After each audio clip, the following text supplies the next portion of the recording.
वाटतं की आपण चालू करूयात. बऱ्यापैकी जॉईन झालेले आहेत, जे परत एकदा जॉईन होतील त्यांना आपण परत जॉईन करून घेऊयात.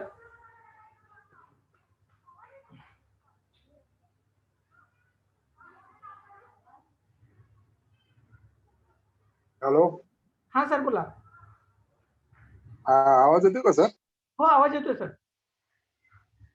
हा, डिस्कनेक्ट झाले का सगळे? हो नाही, मध्ये आपलं हे टायमिंग संपतं सर. टायपिंग संपल्यामुळे परत ते डिस्कनेक्ट होतं आणि परत नव्याने लिंक मध्ये जॉईन व्हावं लागते त्यात. झालेत का सगळे? हो सगळे जॉईन झाले. कंटिन्यू. हो कंटिन्यू करतो आपण. अण्णा जॉईन झालेले नाही तर अण्णाला परत एकदा मेसेज करून सांगा सर. अनिल सर, अण्णांना मेसेज करून सांगा आपण चालू करतोय. हो करतोय, मेसेज करतो. हो गाईज, आपण ही जी तरतूद पाहत होतो, ही तरतूद आपण पाहत असताना आपण मानवी हक्क आयोगाकडे जी चौकशी यंत्रणा असते, ही चौकशी यंत्रणेची जी यंत्रणेसंबंधाची जी कायदेशीर असणारी जी तरतूद आहे, ही मानवी हक्क संरक्षण अधिनियम 1993च्या कलम 11 अन्वये या मानवी हक्क आयोगाच्या चौकशीला किंवा जी चौकशी यंत्रणा असेल ती कशी असेल या संबंधाची तरतूद आपल्याला त्या ठिकाणी दिलेली आहे. त्याचबरोबर ती आपण पुढे जी पाहत आहोत 11(2) ही जी तरतूद पाहत आहोत, त्या तरतुदीमध्ये केंद्र सरकार तयार करील अशा नियम अधीन राहून आयोग आवश्यक असेल अशा इतर प्रशासकीय व तांत्रिक आणि वैज्ञानिक कर्मचाऱ्याची नियुक्ती करेल. हे या कायद्यामध्ये 2 मध्ये नमूद करण्यात आलेलं आहे. सर माईक चालू आहे कोणाचा तरी. हा कुणाचा तरी माईक माईक चालू आहे कोणाचा तरी. आवाज येत नाही. आवाज क्लिअर आवाज येतो येत कुणाला? सर माईक चालू आहे कोणाचा तरी. माईक हो तुम्ही बंद. कोणाच ऑल माईक माईक चालू चालू. मी सगळ्यांचे माईक बंद केलेत आता. बहुतेक आता मला वाटतं की सगळ्यांना आवाज येतोय. सगळ्यांना येतोय असं गृहीत धरू. Okay done. आपण पुढे पुढे चालू करतोय कंटिन्यू. काहीच आपण या कलमामध्ये मानवी हक्क संरक्षण अधिनियम 1993 मधलं कलम 11(1) पाहत आहोत आणि या संबंधाने मानवी हक्क आयोगाकडे जी तपास यंत्रणेसंबंधाने आणि शासकीय कर्मचारी वर्गाच्या संबंधाने कायद्यात असणाऱ्या तरतुदीची माहिती घेत आहोत. ही तरतुदीची माहिती घेत असताना मानवी हक्क आयोगाकडे आपल्याकडं कशा पद्धतीने त्याचं मनुष्यबळ असेल या संबंधाच्या या तरतुदी आहेत. त्याच्यामधल्या कलम 2 मध्ये जी माहिती दिलेली आहे ती कलम 2 मध्ये अशी तरतूद करण्यात आलेली आहे की केंद्र सरकार त्या बाबतीत इतर करील अशा नियमन किंवा अधीन राहून नियमाला किंवा याला अधीन राहून आयोग आवश्यक असेल अशा इतर प्रशासकीय, तांत्रिक, वैज्ञानिक आणि कर्मचारी वर्ग नियुक्त करेल. म्हणजे आयोगाला आवश्यक असणारं मनुष्यबळ राज्य शासन किंवा केंद्र शासनाला आयोग तसे मागण्या करेल आणि त्या पद्धतीने त्याच्या नियुक्ती केल्या जातील असंही त्यात स्पष्ट आहे. त्यातल्या पोट कलम 3 मध्ये पोट कलम 2 खालील म्हणजे नियुक्त केलेले अधिकारी आणि इतर कर्मचारी वर्ग यांचे वेतन भत्ते आणि त्यांच्या सेवा सरती हे विहित करतील अशा नियमाप्रमाणे अधीन राहून त्यांच्या त्या असतील असंही नमूद केलेले. आता गाईज इथपर्यंतचा जो पार्ट आहे हे आपण आयोगाची रचना, त्या संबंधाची यंत्रणा, त्याचबरोबर ती त्यांचा असणारा प्रशासकीय वर्ग या संबंधीच्या कायद्यातल्या तरतुदी आपण पाहिलेल्या आहेत.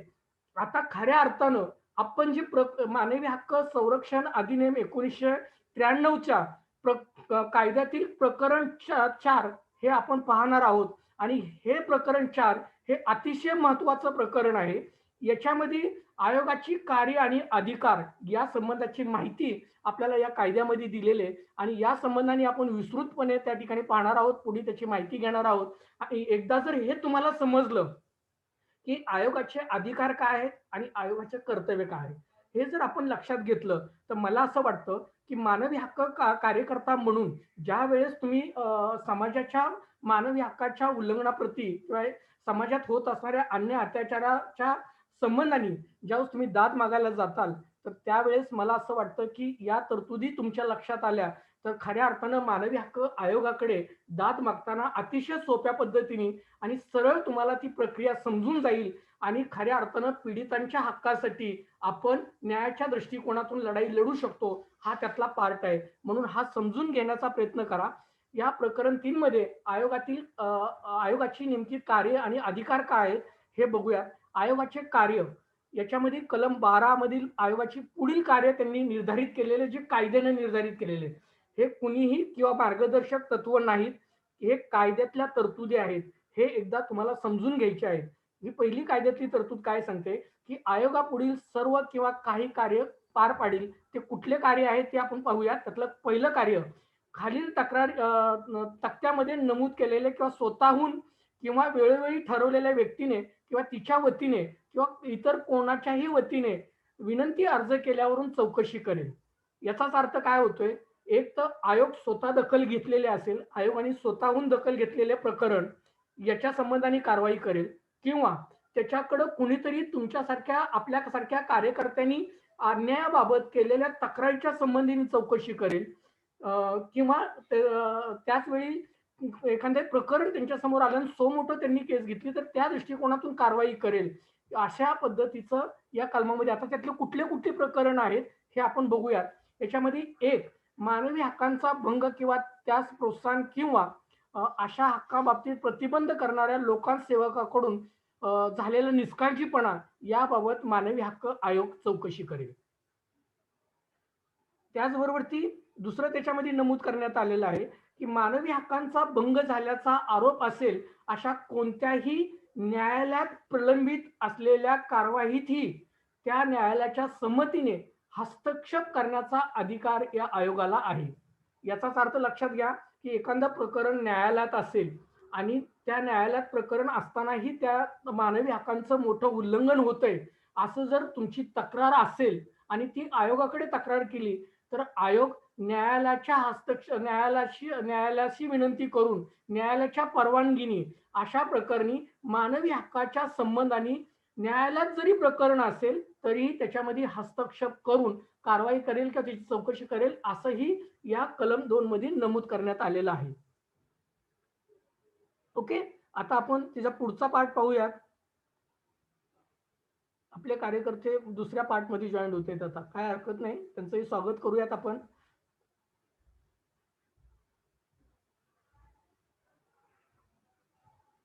याचबरोबर ते आणखी पुढल्या कुठल्या याची आयोग दखल घेईल तर राज्य शासनाच्या नियंत्रणाखाली असलेल्या कोणत्याही तुरुंगात किंवा अन्य एखाद्या संस्थेत उपचाराच्या सुधारण्याच्या किंवा सुरक्षेच्या प्रयोजनार्थ व्यक्तीस स्थानबद्धता केली असेल किंवा अटक करून ठेवला असेल अशा तुरुंगातल्या वा संस्थेतल्या त्या निवासी व्यक्तीचे जीवन परिस्थितीचा अभ्यास करून त्यावरती शिफारसी करण्यासाठी राज्य शासनास सूचना देऊन भेट देईल, हे यात स्पष्टपणे नमूद करण्यात आलेले. गाईज, मगाशी आपण काल जी चर्चा करत असताना आपल्याकडे सांगण्यात आलेलं होतं की एखादा व्यक्ती तुरुंगात असेल आणि तुरुंगात जर त्याचा छळ होत असेल, त्याला क्रूरतेची वागणूक देत असेल, असं जर त्याची तक्रार असेल तर अशा वेळेस आयोग कशा पद्धतीने हस्तक्षेप करू शकतो, तर ही जी तरतूद आहे ही मानवी हक्क संरक्षण अधिनियम 1993 मधली आपण जे प्रकरण 3 मधलं आपण तरतूद पाहत 12 ग मध्ये या संबंधाने तरतूद करून दिलेली आहे. ती म्हणजे राज्य शासनाच्या नियंत्रणाखाली असलेल्या कोणत्याही तुरुंगात, बघा, राज्य शासनाच्या नियंत्रणाखाली असलेल्या कोणत्याही तुरुंगात किंवा अन्य एखाद्या संस्थेत, म्हणजे एखादा कस्टडीत असेल, पोलिसाच्या कस्टडीत असेल किंवा कुठल्या तरी पोलिसांनी किंवा पुनर्वसनाच्या असणाऱ्या ठिकाणी तो तिथं असेल, अशा ठिकाणी त्या संबंधीच्या उपाययोजना करण्यासाठी किंवा त्याच्या विविध सुधारणा सुधारवण्यासाठी किंवा सुरक्षेच्या दृष्टिकोनातून त्या माणसाच्या जीवन अधिकाराच्या संबंधाने योग्य त्या सूचना देण्यासाठी किंवा त्या तुरुंगाला, त्या संस्थेला भेट देण्याचा अधिकार आणि त्याच्या उपाययोजना सुचवण्याचा अधिकार राज्य मानवी हक्क आयोग आणि राष्ट्रीय मानवाधिकार आयोगाला या कलमाप्रमाणे असेल, असं स्पष्टपणे आपल्याला नमूद केलेलं आहे. याच्यामधलं ग जी तरतूद आहे ती पुढची तरतूद पाहूया आपण. याच्यामध्ये संविधानाद्वारे किंवा त्यावेळी अंमलात असलेल्या कोणत्याही कायद्याने मानवी हक्कांचे संरक्षण करण्यासाठी पुरवण्यात आलेल्या संरक्षक उपायाचा आढावा घेईल व त्याच्या परिणामकारक अंमलबजावणीसाठी शिफारशी करेल. आता एक्झाम्पल घ्या की आपल्याकडे आता जी महामारीच्या या संकटाच्या काळामध्ये आपत्ती व्यवस्थापन नावाचा कायदा आपल्या संपूर्ण महाराष्ट्रामध्ये लागू आहे सध्याच्या परिस्थितीमध्ये. आणि या आपत्ती व्यवस्थापन कायद्यामुळं प्रत्येक नागरिकांवरती काही निर्बंध घातलेले गेलेले आहेत.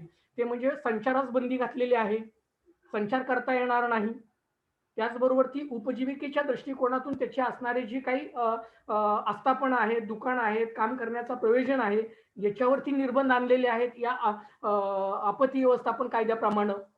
आणि अशा वेळेस जर आपल्याला असं तुम्ही त्यांच्याकडे तक्रार केली की आता माझा जीवन जगण्याच्या अधिकाराचं व्हायोलेशन या ठिकाणी व्हायला लागलेलं आहे, मला उपजीविकेचा प्रश्न निर्माण झालेला आहे, त्यावेळेस जर तुम्ही मानवी हक्क आयोगाकडे अशा स्वरूपाची तक्रार दाखल करताय, तर अशा वेळेस राज्य मानवी हक्क आयोग किंवा राष्ट्रीय मानवाधिकार आयोग नेमकं काय करेल, ही कायद्यातली तरतूद हे सांगते की संविधानाद्वारे किंवा त्यावेळी अंमलात असलेल्या कोणत्याही कायद्याने मानवी हक्कांचे संरक्षण करण्यासाठी पुरवण्यात आलेले संरक्षण उपायाचा आढावा घेईल किंवा त्याच्या परिणामकारक अंमलबजावण्यासाठी शिफारसी करेल.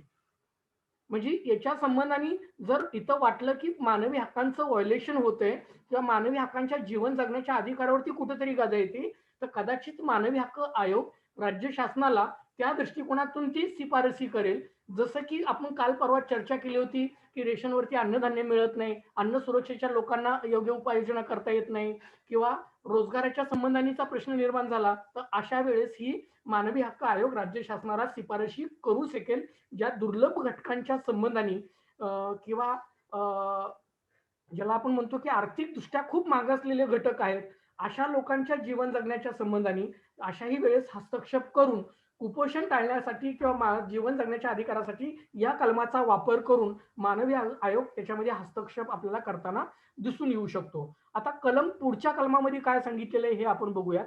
या पुढच्या कलमामध्ये असं सांगण्यात आलेलं आहे की मानवी हक्कांच्या वापरात विघ्न आणणाऱ्या घटकांचे, मग ज्याच्यात दहशतवादी कृत्याचाही समावेश असेल, पुनरावलोकन करून त्यावरती उचित उपाययोजनेची शिफारस मानवी हक्क आयोग करेल. याचाच अर्थ मानवी हक्क आयोग या कुठल्याही दहशतवादी कृत्याच्या संबंधाने वेगळी चौकशी करून त्या दृष्टिकोनातून दहशतवादी कृत्या संबंधात बीही मानवी हक्क आयोग वेगळ्या वेगळ्या शिफारशी करू शकतो राज्य शासनाला आणि त्या अंमलात आणण्याला भाग पाडू शकतो. हेही या कलमाद्वारे सांगण्यात आलेलं आहे. आता पुढचं कलम काय सांगतंय, तर पुढचं कलम असं सांगते की मानवी हक्काबाबतचे तह व इतर आंतरराष्ट्रीय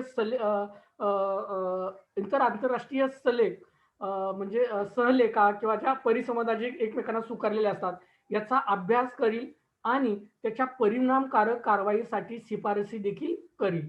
मानवी हक्क आयोग जे आंतरराष्ट्रीय लेवलवरती संयुक्त राष्ट्र संघाच्या संबंधाने जे सर्क्युलर वेळोवेळी निघले जातात, अशा सर्क्युलांचा अभ्यास करेल आंतरराष्ट्रीय स्तराचा आणि त्या संबंधाने पुन्हा आपल्या देशामध्ये आपल्या सरकारला त्या पद्धतीच्या काही शिफारसी सुचवेल, त्याच्यावरती कारवाई संबंधीचे शिफारशी करेल, असंही याच्यामध्ये नियुक्त करण्यात आलेले आहे. पुढच्या कलमामध्ये असं सांगण्यात आलेलं आहे की मानवी हक्काच्या क्षेत्रात संशोधन कार्य हाती घेईल व त्यास चालना देईल. आता जे मानवी हक्काच्या क्षेत्रामध्ये संशोधन कार्य हाती घेईल म्हणजे काय, तर आज समाजामध्ये होत असलेल्या मानवी हक्कांच्या उल्लंघनाच्या संबंधीच्या घटना किंवा त्या संबंधीच्या सगळ्या प्रक्रिया कशा घडत आहेत किंवा कुठं कुठं घटना घडत आहेत या संबंधीचं संशोधन करेल किंवा असं कोणी तुमच्यासारखा कार्यकर्ता समाजामधली अशी माहिती गोळा करेल, डेटा गोळा करेल आणि हा डेटा मानवी हक्क आयोगाला देईल, तर तो मानवी हक्क आयोग त्याचा संपूर्ण अभ्यास करून त्या दृष्टिकोनातून राज्य शासनाला त्या तुम्ही केलेल्या अहवालाच्या किंवा संशोधन करण्यासाठी चालना देण्यासाठी तुम्हालाही त्याची मदत करेल, चालना देण्यास प्रोत्साहन देईल, असंही मानवी हक्क आयोगाच्या या कायद्यामधल्या तरतुदीमध्ये नमूद करण्यात आलेलं आहे. आता खऱ्या अर्थानं पुढची जी कलम आहे, हे कलम आपण जे मानवी हक्क जे एनजीओ आहेत या एनजीओच्या दृष्टिकोनातून खूप महत्वाचं कलम आहे. जे आपल्यासारख्या संस्था आहेत, आपण जे गैर सरकारी संघटना म्हणून काम करतो, स्वयंसेवी संस्था म्हणून काम करतो, तर या स्वयंसेवी संस्थांसाठीच्या दृष्टिकोनातून या कायद्यामध्ये जी तरतूद करण्यात आलेली आहे ही तरतूद खूप अतिशय समर्पक आणि महत्वाची तरतूद आहे. आणि ही तरतूद नेमकी काय आहे हे आपण त्या ठिकाणी बघूयात. तर पुढच्या कलमामध्ये असं सांगण्यात आलेलं आहे, की मानवी हक्काच्या बाबतीत जर समाजाच्या विविध वर्गात जागृती निर्माण करील आणि प्रकाशने प्रसार प्रसार प्रकाशने करील आणि प्रकाशने, प्रसार, प्रसार माध्यमे, चर्चासत्र व इतर उपलब्ध साधने याद्वारे मानवी हक्कांच्या संरक्षणासाठी उपलब्ध असलेल्या संरक्षण उपाययोजनाची जास्तीत जास्त माहिती करून देईल. म्हणजेच याचा अर्थ काय, की जी आपण आता जी चर्चा करत आहोत, आपण सगळे जे मानवी हक्क कायद्याबद्दलचे प्रशिक्षण घेत आहोत, असे प्रशिक्षण शिबिर स्वतः मानवी हक्क आयोग आयोजित करेल. वेगळ्या वेगळ्या ठिकाणी जाऊन त्या पद्धतीने प्रचार करेल, त्या संबंधीची पुस्तकं छापेल, माहिती पत्रकं काढेल, ही माहिती पत्रकं लोकांमध्ये प्रसारित करेल. म्हणजे जनजागृती मोहीम लोकांपर्यंत मानवी हक्क कायदा काय आहे हे समजून सांगण्यासाठीचं काम देखील मानवी हक्क आयोगाचं आहे. आणि हे मानवी हक्क आयोगाचं काम करत असताना मानवी हक्क आयोग काय करेल, तर पुस्तकं प्रकाशने करेल, प्रसार माध्यमातून त्याची जाहिराती करेल, प्रसार माध्यमातून मानवी हक्काची चर्चा करेल. त्याचबरोबर ती इतर उपलब्ध जी साधनं आहेत, या साधनाद्वारे मानवी हक्कांच्या रक्षणासाठी उपलब्ध असलेल्या उपाययोजना याची जास्तीत जास्त माहिती लोकांपर्यंत देईल. हे मानवी हक्कांचं काम आहे, की मानवी हक्काचं कर्तव्य हा आयोग त्या पद्धतीने काम करतो. ओके. आता हे काम करत असताना मग सरकार ज्या गैरसरकारी संघटन जे आहेत किंवा आपल्यासारख्या जे एनजीओ आहेत, या एनजीओच्या संमतीने या कायद्यात काय तरतूद केलेली आहे का, तर पुढच्या कलमामध्ये असं सांगतंय, की अशासकीय संघटना आणि संस्था यांच्या मानवी हक्काच्या क्षेत्रातील प्रयत्नाला उत्तेजन देईल. याचाच अर्थ जी संघटन आहे, आपली जी संघटना आहे, ही अशासकीय संघटना आहे, ही गैरसरकारी संघटना आहे, आपलं एनजीओ आहे. या एनजीओला आपण जे प्रयत्न करत आहोत, जे आपण प्रशिक्षण करत आहोत, आपण सध्या हे संपूर्ण तासभर बसून तुम्ही सगळे जर माझं ऐकता, समजून घेता आणि एवढं चांगलं श्रोते बनता, तर हे जे आपले प्रयत्न आहेत, या प्रयत्नाला देखील आपल्या संघटनेला मानवी हक्क आयोग अशा गैरसरकारी संघटनाला त्यांच्या प्रयत्नांना प्रोत्साहित करेल, त्यांच्या कार्याला अनेक उत्तेजन देईल. आता प्रोत्साहित करण्यासाठी वेगळ्या वेगळ्या योजना आहेत त्याच्याकडं. या योजना कशा आहेत, काय आहेत, त्याच्या वेबसाईटवरती जावा. राज्य मानवी हक्क आयोगाची वेबसाईट तुम्ही गुगलवरनं सर्च करा. त्याच्यामध्ये तुम्हाला लँग्वेज सिलेक्ट करता येईल. तुम्हाला ज्या भाषेमध्ये तुम्हाला ती माहिती हवी आहे, त्या भाषेमध्ये तुम्हाला माहिती उपलब्ध केली जाते त्याच्यामध्ये. मग त्याच्यामध्ये तुम्हाला मराठीमध्ये माहिती उपलब्ध आहे, हिंदीमध्ये माहिती उपलब्ध आहे किंवा इंग्लिशमध्ये माहिती उपलब्ध आहे. ती माहिती तुम्हाला समजेल अशा भाषेमध्ये त्या ठिकाणी उपलब्ध आहे. तर तुम्ही ती माहिती समजून घ्या आणि त्या दृष्टिकोनातून प्रयत्न करा. त्याचबरोबर ती मानवी हक्क आयोग जसे आपण प्रशिक्षण शिबिर आयोजित केलेले आहेत ना, तसे मानवी हक्क आयोग देखील प्रशिक्षण शिबिर आयोजित करतो. त्या पद्धतीने त्यांचंही प्रशिक्षण त्या शिबिरामध्ये भारतीय नागरिक, कुठलाही नागरिक त्या ठिकाणी सहभाग घेऊ शकतो, चर्चामध्ये सहभाग घेऊ शकतो, त्यांचं प्रशिक्षण घेऊ शकतो. हेही त्याच्यामध्ये नियुक्ती केलेलं आहे. पण हे करत असताना खऱ्या अर्थानं ज्या आपल्या एनजीओज आहेत, जे आपले संघटन आहे, अशा गैरसरकारी संघटनांच्या मानवी हक्कांच्या जनजागृती संबंधाची करत असणाऱ्या ज्या उपाययोजना आहेत किंवा ज्या संबंधाचे जे प्रयत्न आहेत, अशा प्रयत्नांना प्रोत्साहन देण्यासाठी अशा एनजीओला तो मदत करतो. हेही या कायद्यात मध्ये स्पष्टपणे तरतुदीत नमूद केलेलं आहे. ती तरतूद कुठली आहे हे तुम्हाला कायद्यातलं मी पीडीएफ आज मुद्दामून आपल्या सगळ्या ग्रुपमध्ये टाकलेलं होतं. किती जणांनी ते डाउनलोड करून घेतलंय, किती जणांनी स्वतःकडे ते सेव्ह केलंय, हे तुम्ही स्वतः चेक करा. या कायद्यामध्ये स्पष्टपणे तरतूद केलेली. हे मी कायद्याच्या बाहेरचं कुठलंही तुम्हाला सांगत नाही. जी गोष्ट कायद्यात लिहिलेली आहे तीच मी तुमच्या समोर या ठिकाणी सांगत आहे. आणि म्हणून याचा अभ्यास आम्ही केलाच तर खऱ्या अर्थानं मला असं वाटतं की आपण मानवाधिकार कार्यकर्ते म्हणून लढायला पुढे सक्षम होऊयात. आणि म्हणून आता पुढची तरतूद आपण या ठिकाणी बघूयात. ही तरतूद तुमच्या लक्षात आलेली आहे. आता पुढची तरतूद पाहूयात की मानवी हक्कांच्या प्रचलनासाठी किंवा चालनासाठी आवश्यक वाटतील अशी इतर कार्य हा मानवी हक्क आयोग करेल. आता आपण आतापर्यंत काय पाहिलं होतं की मानवी हक्क आयोगाचे कार्य. या मानवी हक्क आयोगाच्या कार्यामध्ये ह्या ज्या कलमामध्ये ती तरतुदी केलेल्या आहेत, या तरतुदीची आपण माहिती पाहिलेली आहे. आता आपण पुढे जे पाहणार आहोत हे पुढे काय पाहणार आहोत, तर पुढे आपण हे पाहणार आहोत की चौकशी संबंधीचे मानवी हक्क आयोगाला काय अधिकार आहेत, ते चौकशी कसा करू शकतो, मानव अधिकार आयोग चौकशी कशा पद्धतीने करू शकतो आणि त्यातल्या त्याच्या कायद्यातल्या तरतुदी काय आहेत या संबंधाने आपण माहिती घेत आहोत, या संबंधाने माहिती आपण पाहत आहोत. तर ही माहिती आपण पाहत असताना कलम 13(1) यामध्ये असं नमूद करण्यात आलेलं आहे की मानवी हक्क आयोग या अधिनियमातील तक्रारीची चौकशी करताना दिवाणी प्रक्रियेच्या कलम 108 चा भाग 5 या खाली दाव्याची परीक्षा करेल. दिवाणी न्यायालयाच्या असतील ते सर्व आणि विशेष पुढील बाबी संबंधातील सर्व अधिकार ह्या मानवी हक्क आयोगाला असतील, जे मी काल तुम्हाला सांगितलेले होते. काल याच्यावरती आपली चर्चाही झालेली होती.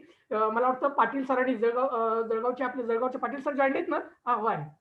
पाटील सरांनी या संबंधाने अनेक प्रश्न विचारले होते आणि पाटील सरांनी पण ते आपल्या बाबतीत आपल्याला सांगितलं होतं. Yes Patil sir? Yes sir.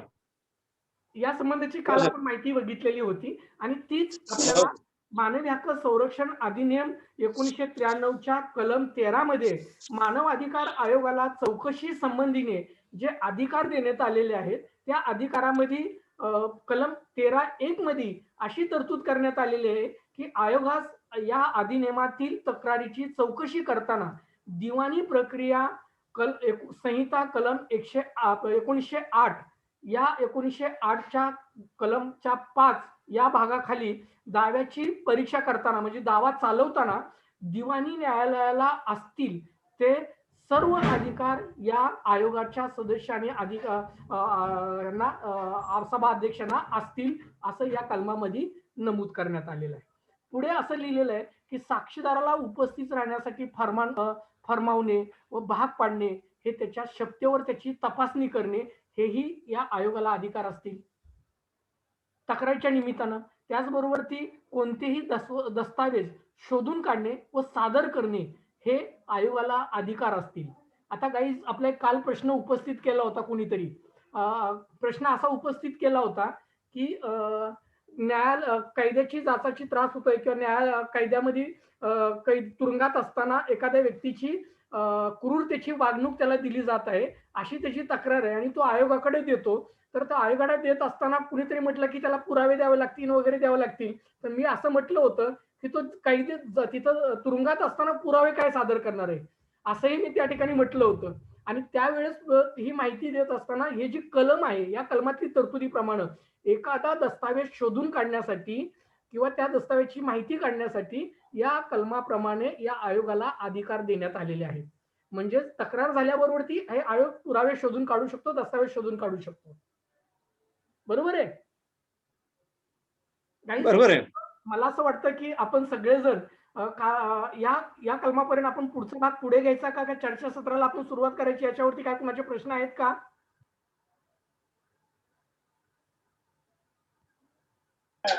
Hello. हा सर. नमस्कार सर. हा पाटील सर बोला. सर मी काय बोलतो, तुम्ही जे ग्रुपमध्ये पीडीएफ टाकला म्हणून बोलता ना हा हा ह्या कलमाचं, जरा मला ग्रुपमध्ये ऍड करा ना. तुमच्या ग्रुपला आपण जळगावच्या ग्रुपला पाटील सर तुम्ही नाहीये? मी कांदिवलीवरनं बोलतोय, मुंबईवरनं. ओके तुम्ही मुंबईवर. ओके ओके काय हरकत नाही, मी तुम्हाला ग्रुपमध्ये ऍड करतो सर, काही इश्यू नाही. हा ग्रुपमध्ये ऍड नाही केलंय ना म्हणून तो कलम काय तो कुठला समजला नाही मला. यस मी ग्रुपमध्ये ऍड करतो, काही प्रॉब्लेम नाही. हो चालेल, चला thank you sir. Okay. Godke sir बोला.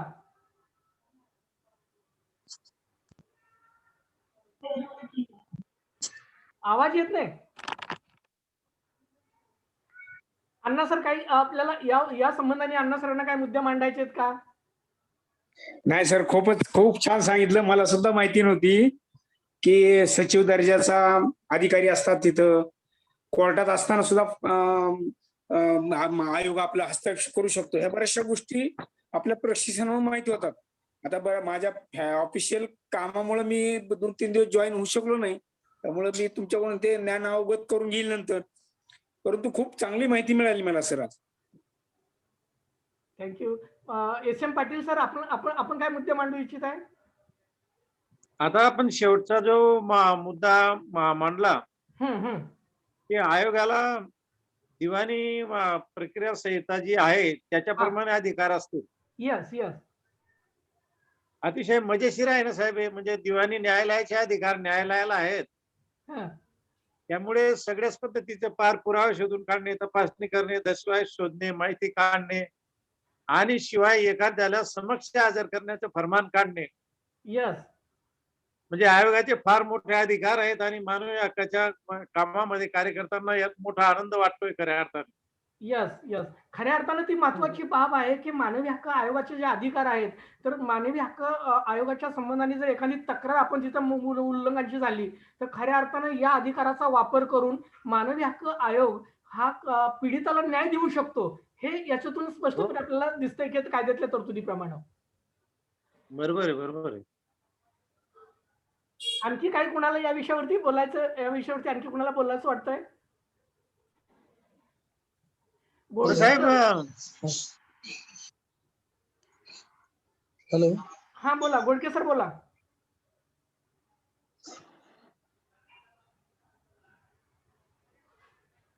आणखी कुणाला बोलायचं? हा पाटील सर बोला. हॅलो साहेब. हा बोला. याच्यामध्ये मानवी हक्क समिती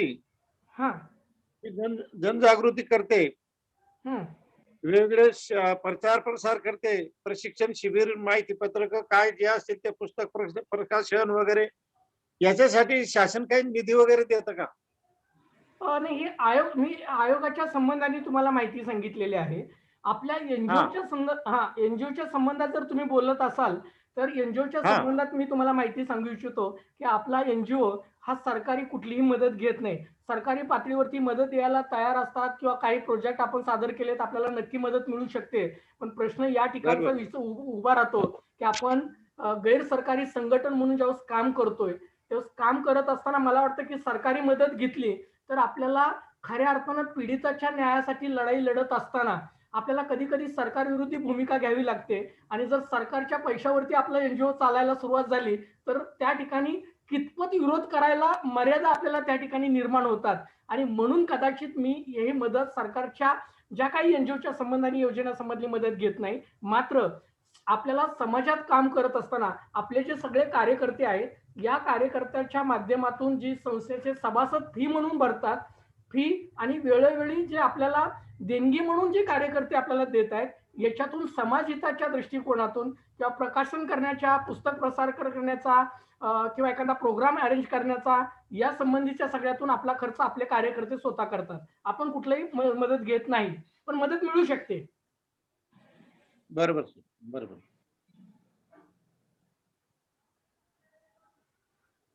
हॅलो.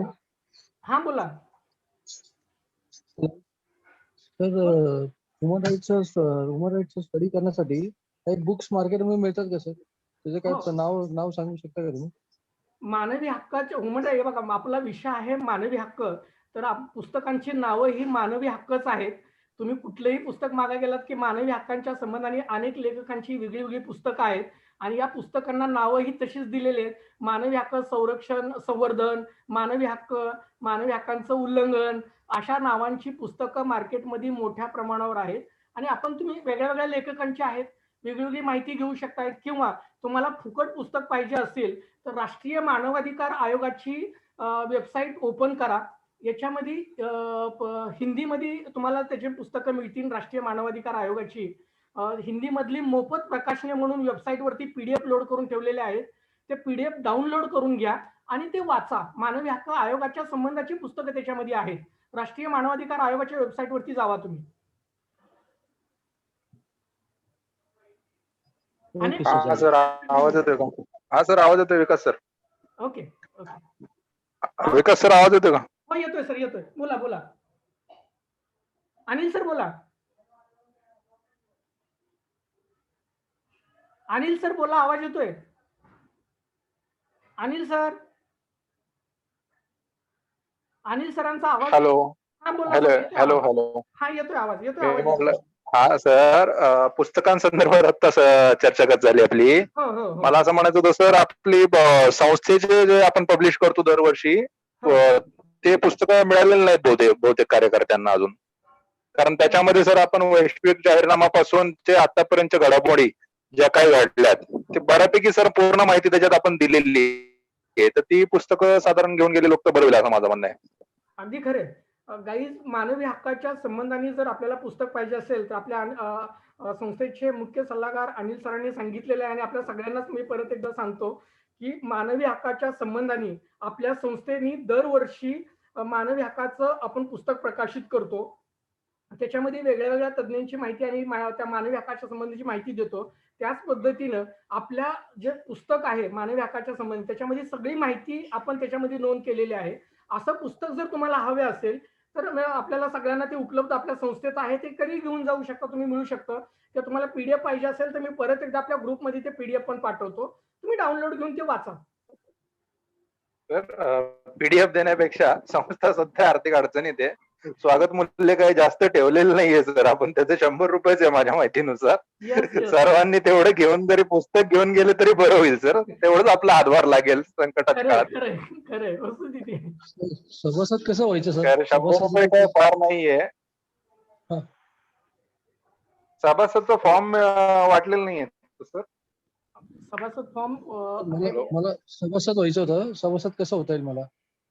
सभासद होण्यासाठी सभासद फॉर्म भरून द्यायचा, आधार कार्ड आणि फोटो द्यायचे त्याच्याबरोबरती. त्याचबरोबर सभासद फी आहे संस्थेची 500 रुपये. या 500 रुपयामध्ये आपल्याला सभासदचा आयडी कार्ड, त्याची माहिती पुस्तकं आणि त्याचबरोबरती सर्टिफिकेट, या सगळ्या गोष्टी आपल्याला देतो. आणि या सभासद फीचा आपण संपूर्ण हिशोब, लेखाजोखा हा सगळा आपण दरवर्षी ऑडिट करून तो धर्मादाय आयुक्ताला सादर करून आपल्या कार्यकर्त्यांमध्ये सगळ्यांना दिला जातो. सर कुणाला कॉन्टॅक्ट करावं लागेल सभासद? तुम्ही माझ्या नंबरवरती तुम्ही लिंक पाठवली ती, बरं सर, तुम्हाला त्या नंबरवरतीच मला तुम्ही करा, मी त्याच्यामध्ये तुम्हाला सभासद फॉर्म पाठवून देतो. त्याचबरोबर ती संस्थेचा अकाउंट नंबर तुम्हाला पाठवून देतो. त्या अकाउंट नंबर मध्ये तुम्ही ऑनलाईन फी भरली तरी चालेल, काही इश्यू नाही. ठीक आहे सर, ठीक. Okay sir. Okay. Vikas sir, अजून एक होतं. आपण आता जे चर्चा केली मानवी हक्क आयोगाची संरचनेच्या बाबत, तर ती सर राष्ट्रीय स्तरावरची चर्चा केली आपण. आता माझं असं म्हणणं होतं, थोडंसं राज्यस्तरीय जर त्याची चर्चा झाली असती, राज्य स्तरावरती मानवी हक्क आयोग कसा काम करतो, किंवा आपल्या जे विविध शासकीय आस्थापना आहे, जसे आपण पुणे महानगरपालिकेत कार्यरत आहोत, तर पुणे महानगरपालिकेमध्ये असं कुठलं त्यांनी संस्थेसाठी त्यांनी म्हणजे असं बनवलेलं आहे की समजा मानवी हक्कासाठी एखादा त्यांनी विभाग बनवलेला आहे का? कारण जेवढ्या वेळा आपण विजिट केलं, आपल्या तर निदर्शनास असं काही आलं नाही. मे बी माझे विजिट कमी पडले असेल, तुमचं असं काही निदर्शनास आलंय का की पालिकेचा काही असं स्वतंत्र विभाग आहे का मानवी हक्क? जिल्हाधिकाऱ्यांचा तर आहे, तो आपल्याला माहिती, आपणच गेलो होतो दोघे. बरोबर. ते पालिकेतर्फे काही असं करण्यात येतं का? आता सगळ्यात आपले 2 प्रश्न आहेत. अनिल सरांनी 2 प्रश्न आपल्या सगळ्यांसमोर उपस्थित केलेले आहेत. एक म्हणजे आतापर्यंत आपण राष्ट्रीय मानवाधिकार आयोगाच्या संबंधाने माहिती पाहत होतो का? तर जी माहिती आतापर्यंत आपण पाहिलेली आहे तीच माहिती, त्याच कायद्याच्या तरतुदी राज्य मानवी हक्क आयोगाला पण लागू होतात. तिथं सर्वोच्च न्यायालयातून नियुक्ती होते, तर इथं राज्यपालाकडून नियुक्ती होते. त्या ठिकाणी तिथं माननीय पंतप्रधान राष्ट्रीय मानवाधिकार आयोगाच्या निवड समितीचे अध्यक्ष असतात, तर राज्यामध्ये मुख्यमंत्री आणि त्याच पद्धतीने विरोधी पक्ष नेते, संसद आणि हे त्याचे सदस्य असतात निवड समितीचे. आणि जसे आपण राष्ट्रीय मानवाधिकार आयोगाच्या महासचिवाच्या संबंधात तरतूद पाहिली, त्याच पद्धतीने राज्यामध्येही सचिव दर्जाचा अधिकारी हा महासचिव आयोगाचा असतो. आणि म्हणूनच आजच्या आपल्या जे महाराष्ट्र राज्य मानवाधिकार आयोगाचे सचिव जे आपण आहेत, ते आता तुकाराम मुंडे साहेबांची नियुक्ती ही मानवाधिकार आयोगाचे महासचिव म्हणून त्यांची नियुक्ती आहे, हे आपण पाहिलेलं आहे. आता ज्या पद्धतीने त्या तरतुदी त्या कायद्यामध्ये आहेत, त्याच तरतुदी आपल्याला राज्य मानवी हक्क आयोगालाशी पण लागू होतात. आता त्याचबरोबरती आता आणखी दुसरा प्रश्न या ठिकाणी सांगितला होता की महानगरपालिकेवरती काय मानवाधिकार आयोगाचे सेल्स उभे आहेत का, त्या तशी त्या पद्धतीची यंत्रणा आहे का? तर मला असं वाटतं की महानगरपालिकेच्या या स्तरावरती अशी कुठली यंत्रणा आणखी उभी केलेली नाही. मुंबई मध्ये आयोगाचं मुख्य कार्यालय आहे, मात्र मानवी हक्क आयोगाच्या संबंधाने वेळोवेळी जर चर्चा करायची झाली, वेळोवेळी तपासणी करायची झाली, तर मानवी हक्क आयोग या सर्व यंत्रणेला आदेश देऊ शकतो. तशा पद्धतीने सगळे कामं त्यांच्याकडनं करून घेऊ शकतो. ही वस्तुस्थिती त्याच्यामध्ये आहे. सर मग माझं असं म्हणणं आहे की आता बऱ्याचशा मानवी हक्क उल्लंघनाच्या घटना घडतायत. तर आपल्या संस्थेतर्फे आपले जेवढे जिल्हानिहाय आपले टीम्स आहेत, तालुकानिहाय आपल्या वेगळ्या ज्या टीम आहेत, त्यांनी सर्वांनी तिथल्या सदस्यांचं एक पत्र घेऊन तिथं जिल्हाधिकाऱ्यांना सादर करावं, की अशी तरतूद आपल्या नगरपालिकेत नाहीये किंवा आपल्या नगर अध्यक्षांकडे त्यांनी द्यावी, जिल्हाध्यक्षांकडे द्यावी.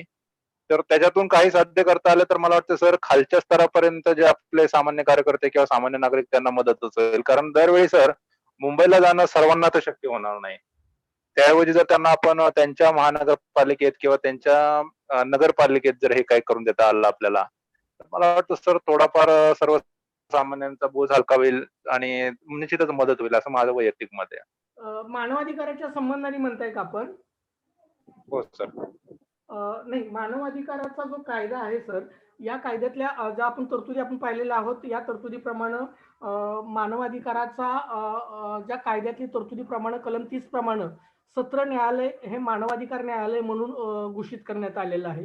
आणि या मानवाधिकार न्यायालयामध्ये मानवी हक्काच्या उल्लंघनाप्रमाणे जिल्ह्याच्या ठिकाणी सत्र न्यायालयाकडे दाद मागता येऊ शकते, त्याची कारवाई करता येऊ शकते असं नमूद करण्यात आहे. पण महानगरपालिका स्तरांवरती किंवा नगर परिषद स्तरांवरती अद्यापर्यंत कुठलीही यंत्रणा आयोगाच्या निमित्तानं उपस्थित झालेली नाही. मात्र आपल्याकडे लक्षात आलं की मानवी हक्क आयोगाचे सदस्य कोण कोण आहेत, तर आपल्या लक्षात आलं की महिला आयोगाच्या अध्यक्ष असू द्या किंवा बाल आयोगाचे अध्यक्ष असू द्या, हे सगळे सदस्य आहेत. आणि हे सगळे सदस्य महिला आयोग असू द्या, बाल कल्याण आयोग असू द्या, बाल आयोग असू द्या, अपंग आयोग असू द्या किंवा महिला आयोग, हे सगळे सदस्य असल्या कारणानं या संबंधीच्या घटना ह्या नगर परिषदा आणि नगरपालिका किंवा यांच्याशी निगडीत होतात. त्यावेळेस तिथं मानवाधिकार आयोगाचे तज्ज्ञांची आवश्यकता नक्कीच भासते. आणि त्या दृष्टिकोनातून त्या ठिकाणी तज्ज्ञांच्या नियुक्त्या होणं आणि काउन्सिलिंग उभा करणं हे त्यांचं कर्तव्य आहे. आपण तुम्ही जे म्हणताय तो मुद्दा खूप महत्वाचा आहे. त्या मुद्द्याप्रमाणे आपल्याला नक्की आपल्या कार्यकर्त्याला तशी मागणी प्रत्येक महानगरपालिका आयुक्त किंवा नगर परिषद आयुक्त, मुख्य कार्यकारी अधिकारी यांच्याकडे करता येऊ शकते. आणि त्या दृष्टिकोनात आपण प्रयत्न नक्की पुढे करूया.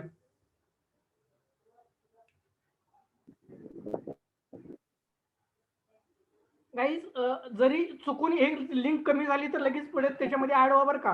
ही लिंक आपला टायमिंग चुकतो होतो, टायमिंग हे होतोय. परत आपल्याला आता पुढचा कार्यक्रम घेण्यापेक्षा आपण थोडी चर्चा करूया सगळेजण मिळून आणि मग आपली हे संपूयात. एक 15 मिनिटाची परत पुढची चर्चा करू जर लिंक संपली मध्येच तर.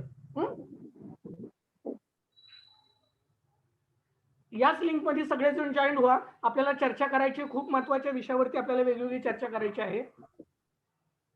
जर ही लिंक मध्ये संपली तर. यश, कुणाला काय बोलायचं? यश बोला.